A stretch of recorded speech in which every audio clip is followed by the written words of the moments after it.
بہت کامن ہوتا ہے، بچیوں میں بھی ہوتا ہے اور بچوں میں بھی ہوتا ہے۔ بچیوں میں یہ زیادہ ہوتا ہے کہ جیسے ہی وہ کچھ لوگوں کے بیچ میں آتے ہیں تو وہ اپنے آپ کو انسیکیور یعنی غیر محفوظ سمجھنا شروع کر دیتے ہیں۔ اب یہ بچی 25 سال کی بھی ہو سکتی ہے، 30 سال کی بھی ہو سکتی ہے، یہ بچہ 40 سال کا بھی ہو سکتا ہے، لیکن کہتے ہیں لوگوں میں جانے سے ڈرتے ہیں۔ 3-4 لوگ بھی جمع ہوتے ہیں، ہمیں ایک دم اپنے آپ کو غیر محفوظ محسوس کرتے ہیں۔ ہمارا تجربہ اپنے 27 سال کا کلینیکل یہ بتاتا ہے کہ اس طرح کے جو لوگ ہیں ان کے بچپن کے اندر اس طرح کے کوئی نہ کوئی واقعات ہوتے ہیں جو ہو سکتا ہے شعوری طور پر ان کو یاد ہوں، اور ایسا بھی ہو سکتا ہے کہ شعوری طور پر ان کو لاشعوری طور پر ان کے اندر دبے ہوئے ہوں جو ان کو معلوم بھی نہ ہو۔ کوئی نہ کوئی ایسا اندھوناک واقعہ، کوئی نہ کوئی ایسا اناپروپریٹ ٹچ ان لوگوں کے ساتھ یا ایک سے زیادہ اس طرح کے واقعات ان کی زندگی کے اندر ہوتے ہیں، جس کی وجہ سے ان کا لاشعور ان کو ہر وقت یہ بتاتا ہے کہ تم غیر محفوظ ہو۔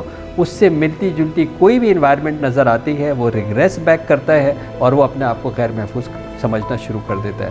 ایج ریگریشن ہپنوٹک ٹیکنیک سے اس کو بہت آسانی کے ساتھ سالو کیا جا سکتا ہے، اور جو بھی انکانشیس مائنڈ ٹیکنالوجیز کے ایکسپرٹس یا سینٹرز ہیں وہاں پہ ایڈریس کرنا چاہیے۔ یہ وہ ٹراما ہے جو کہ سپریسڈ ہے اور اس کی وجہ سے آج کی زندگی جو ہے وہ متاثر ہو رہی ہے۔